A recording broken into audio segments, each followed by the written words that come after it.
Well, a couple weeks ago, my family went on a cruise to Mexico. It was my first trip to take like that. I'd never been on a cruise before. It was a short cruise with our family and some friends. And so we had two stops, and our first stop was in Cozumel.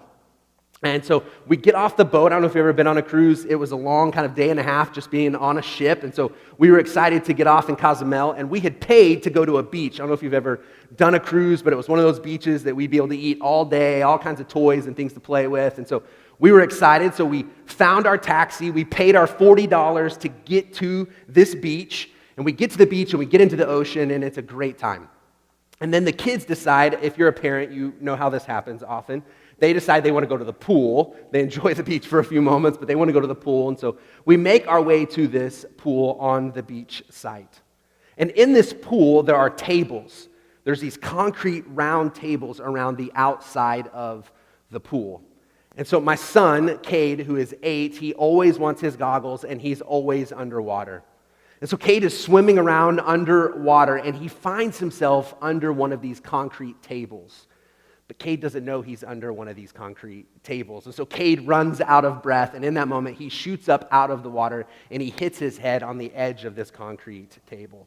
And it's one of those so loud you can hear it, and so I'm next to him, and so I just immediately grab him and hold on to him. And it's one of those, if you're a parent or if you've been around kids, it's one of those cry so hard that you're not sure they're breathing kind of cries.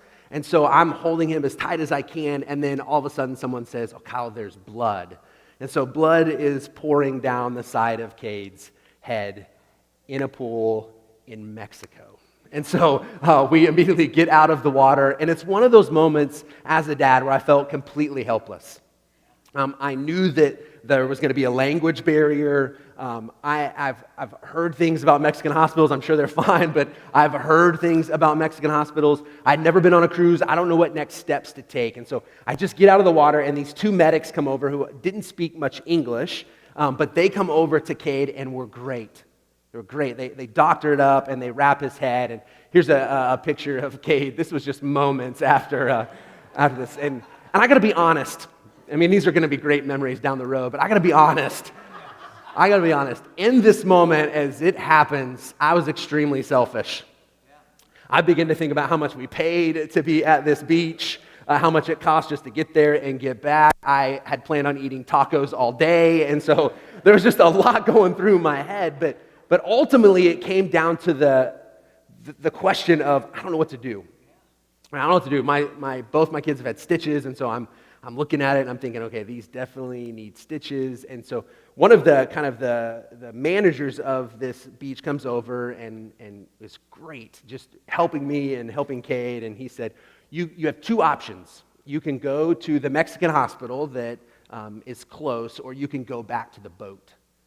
And it was in this moment I really didn't know what to do. How bad is it? Do I need to get to a hospital as soon as possible? Is it okay for me to wait and get back on the boat? Is the boat even going to be able to do stitches, right? So everything just begins to run through my head. But all I knew was I needed someone to help me. I kind of needed someone to point me in the right direction. And finally, one of the managers just said, "Look, I think he's going to be fine. Enjoy your day here. He's got so many hours before he's going to need to be seen, and just get back on the boat." And so I listened to him. I ate lots of tacos that day. Cade eventually had a smile on his face, and everything worked out. We get back on the boat. Luckily, he ended up just having it glued shut. They said, "You could do stitches or you can glue it." And I said, well, Cade said, "Let's glue it." And so he ends up gluing it. But it was one of those moments where you feel helpless. Right? You just feel helpless. And there's people around, but not necessarily the people who can always help. And I needed someone to come along and say, "Hey, here's what you should do." Have you ever felt like that? Have you ever felt like you're in a moment where you're like, "I just don't know what to do, and I need help"? Have you ever felt like that? Have you ever felt like you've tried to accomplish something on your own, but you've realized you just can't do it on your own? And really the difficult question, is it hard for you to recognize that you actually need help sometimes? Like that you need someone to come alongside of you and help you. We're going to read a story today about a guy who is finding himself in that place, where he's completely helpless and hopeless, that he's overlooked, especially in his need, but understood in his situation that he needed help. And something happens when he has this encounter with Jesus. The story also reminds me of something that happened in China in 2011. Maybe you heard this story where the 2-year-old little girl, Yu Yu, was run over not by just one car, but 2 cars. And it was caught on video. And after she was run over, there were 18 people who walked by or walked over Yu Yu. Eventually, someone who was described as a rubbish scavenger comes along and helps Yu Yu, or attempts to help Yu Yu. Unfortunately, Yu Yu lost her life that day. But the interesting thing of that story is that was kind of a picture of China and how they view young girls, right? And for them, they were overlooked, they were forgotten, they had no voice or no worth, and they were seen as disposable. So for this young girl, Yu Yu, at 2, who has a great need, no one would come alongside of her to help. And so think about that, a present-day moment, and then listen to what happens in Mark 10. If you don't own a Bible, there's a Bible around you somewhere. We'd love for you to have that. There's a red Bible. That's our gift to you. The page number on the screen will be for that Bible. But it's going to be found in what's called the Gospel of Mark. This is an account of Jesus' life, his interactions with people, and ultimately his death, his resurrection. It's found in Mark 10, starting in verse 46. It says this: Then they came to Jericho. As Jesus and his disciples, together with a large crowd, were leaving the city, a blind man, Bartimaeus, that is the son of Timaeus, was sitting by the roadside begging. When he heard that it was Jesus of Nazareth, he began to shout, "Jesus, son of David, have mercy on me." Many rebuked him and told him to be quiet, but he shouted all the more, "Son of David, have mercy on me." Jesus stopped and said, "Call him." So they called to the blind man, "Cheer up, on your feet, he's calling you." Throwing his cloak aside, he jumped to his feet and came to Jesus. "What do you want me to do for you?" Jesus asked him. And the blind man said, "Rabbi, I want to see." "Go," said Jesus, "your faith has healed you." Immediately he received his sight and followed Jesus along the road. Jesus is on his way to Jerusalem. He's making his way and will soon be welcomed into the city. We're going to look at that next week, which is known as Palm Sunday. It's really his triumphal entry into Jerusalem, which is going to lead us to Good Friday, where he is nailed to a cross and Jesus gives up his life. And then Sunday we'll celebrate Easter and the fact that Jesus 3 days later comes back. This is a big week for Jesus. That's probably an understatement. There is a lot that's going on in the mind of Jesus. We saw 2 weeks ago, he's anointed by a woman who knows what's about to happen.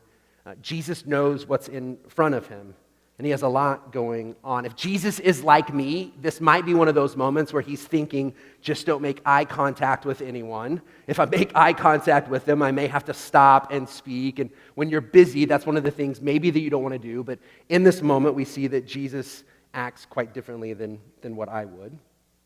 And at this point, there's this large crowd that's gathered around Jesus. Jesus has his close disciples who are walking with him, but the crowds have begun to grow. People have seen what Jesus has done. They've heard the teachings of Jesus, and people just want to be around Jesus. He'd offered a few free meals a couple of times, and so people just want to be around him. And so the crowd has grown. And they're on their way out of Jericho, about to walk about 15 miles to Jerusalem.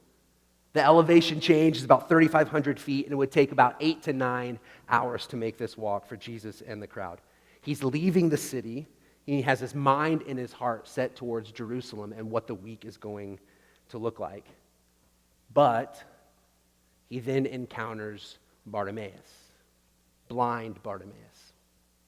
And I want to point out a few things in this encounter that I think are important for us as we look at this idea that Jesus is better. Like we could finish that in a lot of ways, but in this moment, why did Bartimaeus believe that Jesus was better, and what did he have to overcome? So the first thing, if you're taking notes and you want to write this down, Jesus is better than anybody else that had ever come along. For Bartimaeus, Jesus was better than anyone who had passed by him. Can you imagine how many people had passed by Bartimaeus? If Bartimaeus is 20 or 30 or 40 or 50 or older. Bartimaeus probably found himself in this place every day his entire life. Bartimaeus would have probably been born blind, and so this was his life. His life was to sit and to beg and to hope that someone would come along who would speak to him or to help him. He probably had something that he would say over and over. He would just repeat it, hoping that someone would hear him. But for this day, there was this buzz that was going on. It was a different day. He could sense that something special was happening. He probably asked someone, well, what's going on? And that's where we see that he finds out that it's Jesus of Nazareth that's coming along. Now, let me just pause for a second. You may not know this, but we are affiliated with the Church of the Nazarene. We're a network of churches in our country and literally around the world. Maybe you haven't read the Bible or know much about the Bible, but at one point, someone makes the statement when they find out where Jesus is from, that he is thought to be the Messiah, the one that they would come and follow. People make the statement, can anything good come from Nazareth? See, Nazareth was a place where people kind of overlooked and forgot about those people, and this is where Jesus comes from. And so the Church of the Nazarene wants to be those kinds of people, the kind of people who don't overlook others, who don't label people by where they come from or what they look like. And so Bartimaeus hears that it's Jesus of Nazareth that's coming along. And see, Bartimaeus had heard about this Jesus. Right? Bartimaeus probably heard things that no one knew that he had heard. And he had heard that there had been other people who had been healed of things, that Jesus was doing something. And so Bartimaeus, in his great need, where no one else could help him, he knew that this person, Jesus, who was walking along, was better than anybody else who had come along. And so he cries out, Jesus, Son of David. Now, there's some significance in him calling out Jesus, Son of David. This was acknowledging what he believed to be true about Jesus, that he just wasn't a guy coming along, but he was a king. And that he was a great king, and a king that had been talked about for generations. And so he knows that Jesus is the one who will come and save and come and rescue. And so he doesn't just call out Jesus, but he calls out Jesus, Son of David. He knows exactly who is coming along, and it is a king, and a king that can make a difference in his life. I don't know what you know about Jesus. I don't know what you believe about Jesus, what you've heard about Jesus, but Jesus is a king who comes to save. No matter who you are or where you've been or how great your need is. Bartimaeus believed that. And I hope at some point you have also. And if not, maybe today.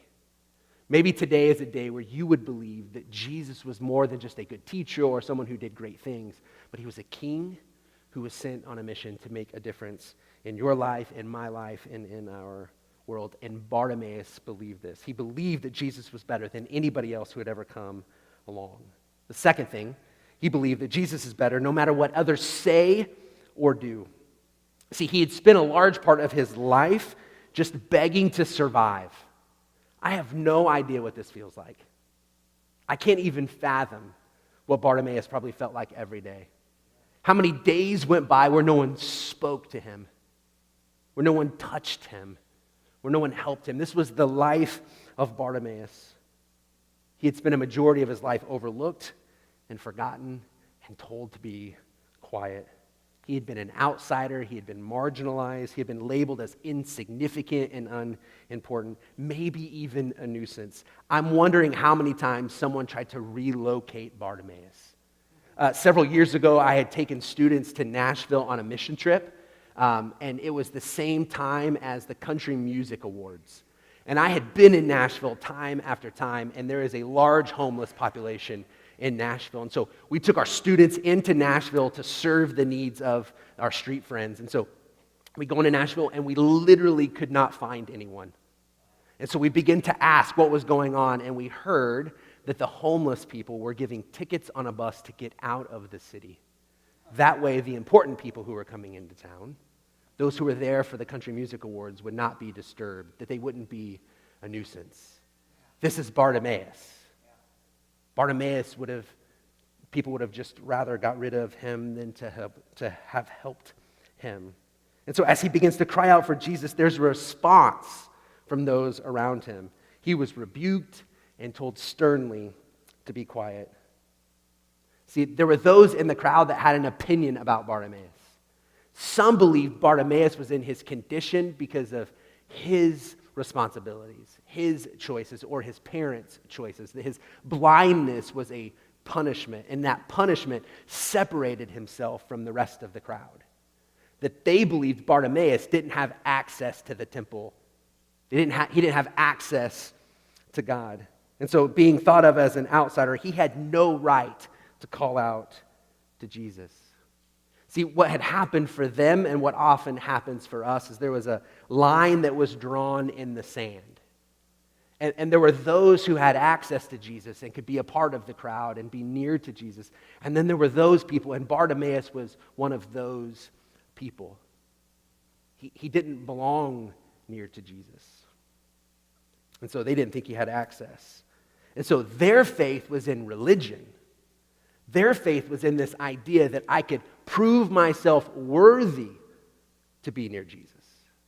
That I could do enough good things, that I could appear to be right and be close to Jesus. And some were in and some were out, and Bartimaeus was out. Now, I think if we aren't careful, we can do this. That we can also draw a line in the sand.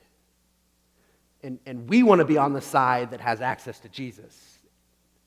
Maybe we have our own issues, but maybe no one knows about our issues. And so we think that we have direct access to Jesus. But then there's those other people who are on the other side of the line that maybe make different choices than you make, who have certain lifestyles that you don't agree with, or their culture is not something you understand, or their faith system. And so we draw these lines and we have this feeling that maybe if they could just change a few things, then they could have access to Jesus.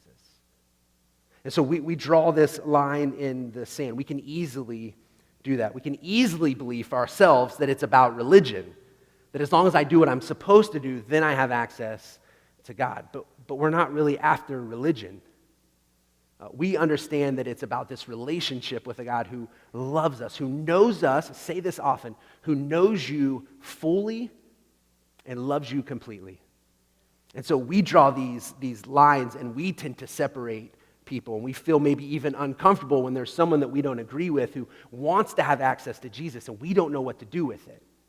And so we've drawn these lines in the sand. This Episcopal American priest, her name's Barbara Brown Taylor, she said this: "The only clear line I draw these days is this: when my religion tries to come between me and my neighbor, I will choose my neighbor. Jesus never commanded me to love my religion." And so when you sense something, when you sense that you have drawn a line, that you begin to separate people into insiders and outsiders, I just want to encourage you, would you step across the line?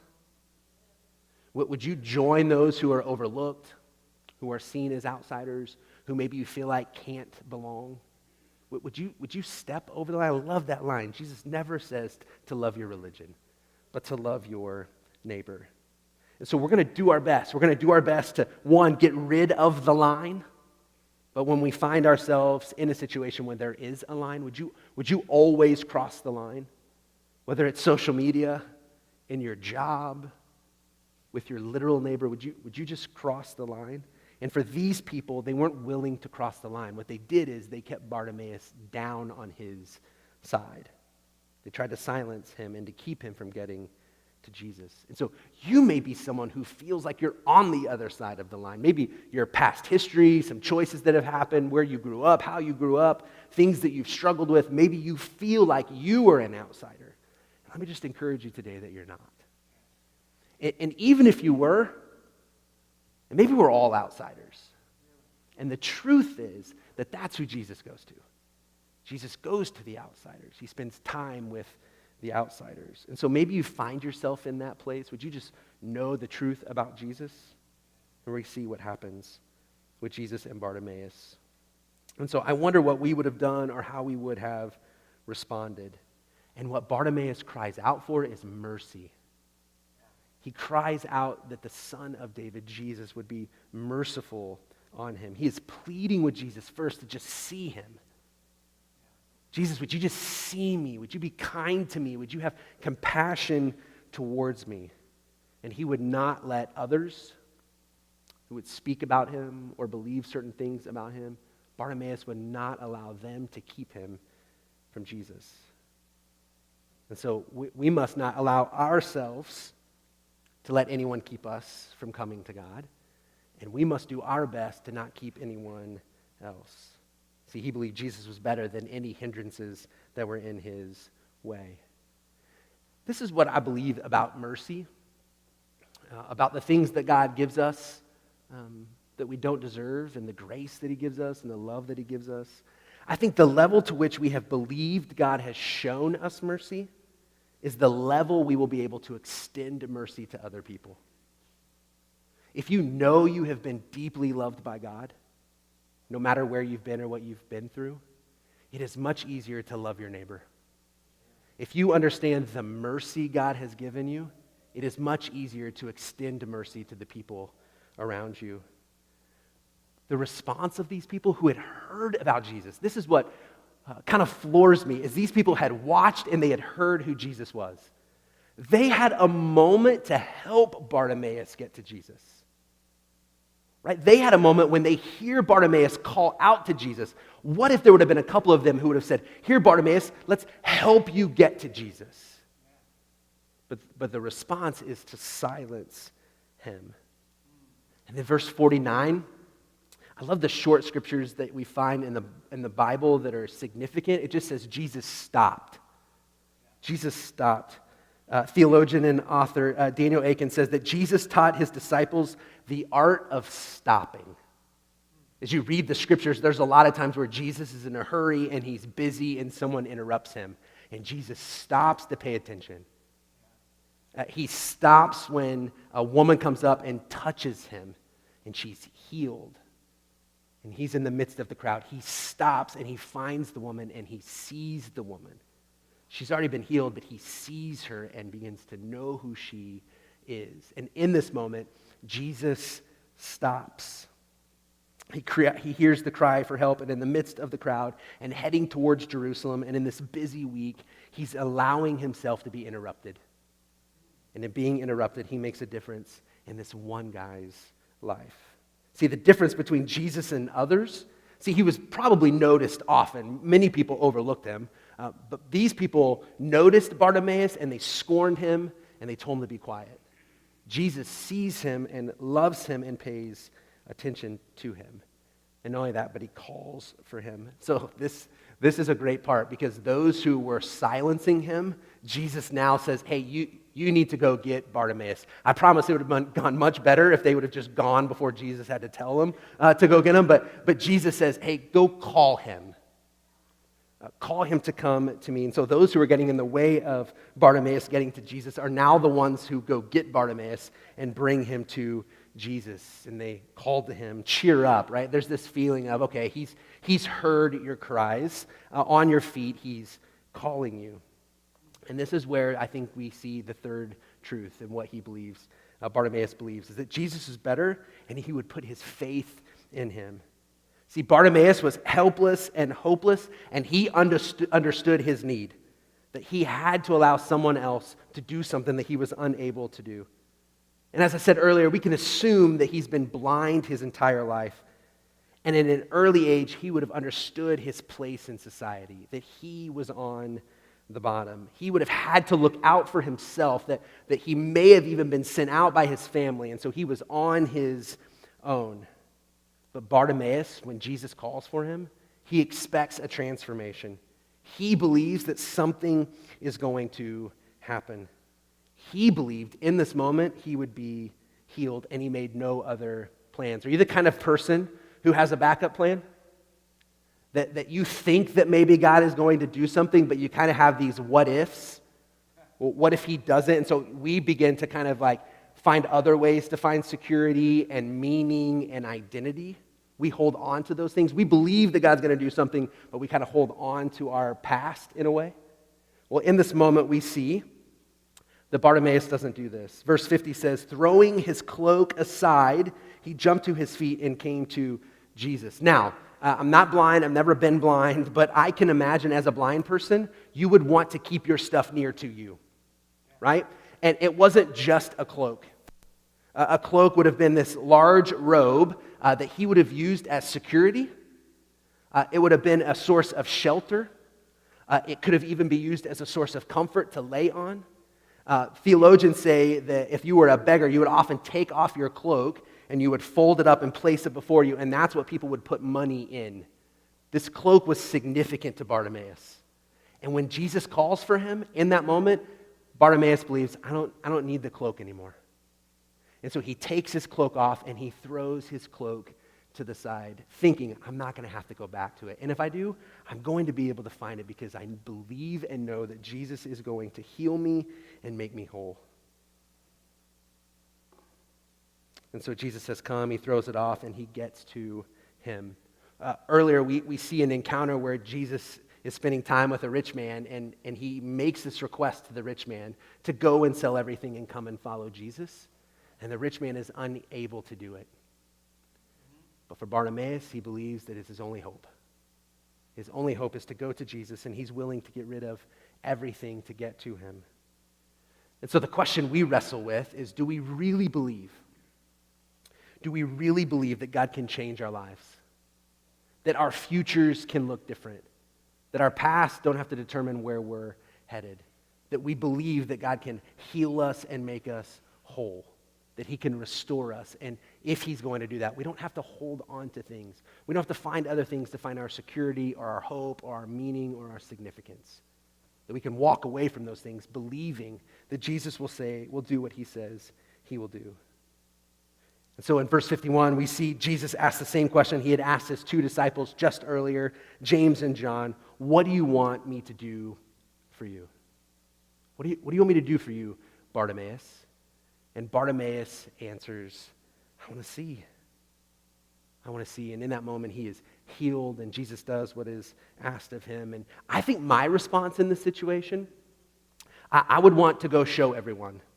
I want to go find the people who overlooked me. I want to go show them what Jesus has done in my life. I want to go tell those people what I really think about those people. That would be just being honest, that would be my initial response. But not Bartimaeus. See, the fourth thing I think we learn here is that Jesus is better than simply being healed. See, Bartimaeus got what he needed. He got what he needed. He's blind. He asked Jesus to heal him. Jesus heals him, and that could have been it. But we see in verse 52, it says that he followed Jesus along the road. That Bartimaeus didn't just want something from Jesus. Bartimaeus wanted Jesus. He didn't want to just be healed by Jesus. He wanted to be near to Jesus.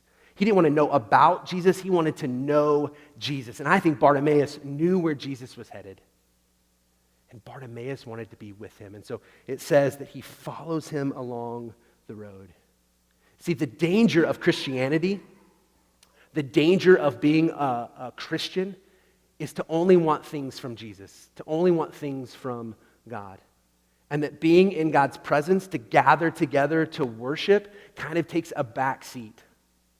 And one of the things that happens, and I can see this in the lives of the people that I'm with, when we request something of Jesus, when we ask something of Jesus and we don't get it, how quickly do we turn to something else? And so we have to wrestle with this thought. Is it about Jesus, or is it just about getting something from him? Do I just want to be near to him and follow him no matter what happens? Because Bartimaeus finds himself at a place where he just wants to follow Jesus. And he believed that Jesus was better than religion, of just performing right, that Jesus was better than anything else he could ever find. And he wanted to be with him.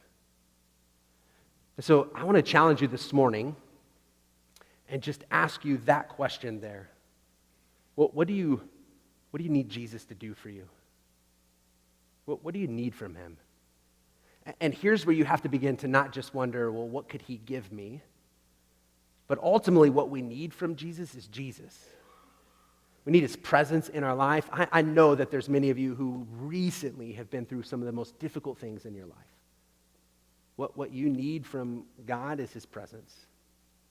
The affirmation that you're not alone and that you're loved. What do you need? Is it healing? Is there a physical healing that you need and you'll continue to plead to God for? Right, I was meeting with a good friend this week, and we were talking about healing and how healing doesn't always come as we want it to come. And healing can be this battle where we continually pray, and you continue to fight, and you pray for God to heal you. And sometimes he does, and sometimes he doesn't. And I wish I could tell you why he does and why he doesn't, but I can't. But it's this ongoing prayer that we have with God that he would heal us. But can I just encourage you that in the midst of that, God is near to you, and healing will come one day. I don't say that lightly. We put our hope not in this world and what happens here. We believe that every person who believes in the love of God and the grace of God will be fully restored and fully healed. And so as we're here and we're alive, we will pray and we will ask for healing. And this is what Bartimaeus asks for, and he receives. But for many of us, it may not come that quickly. But we will choose to daily pray for it and ask God to give it. And if he does, we will rejoice and we will celebrate. And if he doesn't, Jesus is enough. Bartimaeus believed that Jesus was better than just being healed. Well, what do you need from God? And so our response will be that we'll worship God, not simply what he could do for us. We'll worship because of his great love for us. And we'll worship because we believe he is God and he deserves it. That it's not about us. And Bartimaeus believed this. So I want to leave you with a few what-if questions. This will go quickly. What if you could believe that Jesus is better than anything else the world has to offer? That how would your life be impacted? How would your heart and your mind look different? How would it impact how you see money and your job and the gifts that God has given you if you believe that Jesus was better than anything else the world has to offer? Or the second, what if you've been drawing lines? What if in your heart and your mind you've been drawing lines of who's in and who's out in the eyes of God? How could things look different for you? How could you begin to love your neighbor no matter who that neighbor is? The third, what if you believe that Jesus is better than anybody that may attempt to get in your way and cause you to live in doubt or wonder? That you'll persevere through any hindrances that would keep you from God? 4, what if you could put all your faith in him and believe that he hears your cries and that he'll listen? And finally, what if you believe that Jesus is better than simply getting something you want and that he's enough? Greg's going to come and close us out with our final song. Would you stand as I pray for us?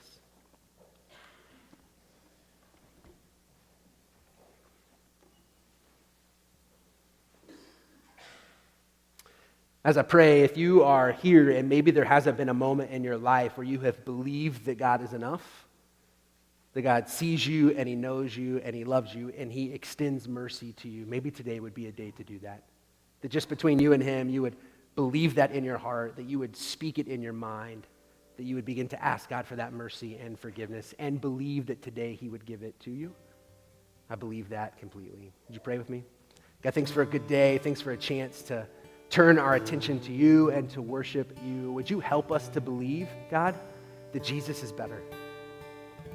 That when other things get in the way, when we believe in other things to give us our meaning and identity and security and comfort, that we would believe that you are better than any of those things.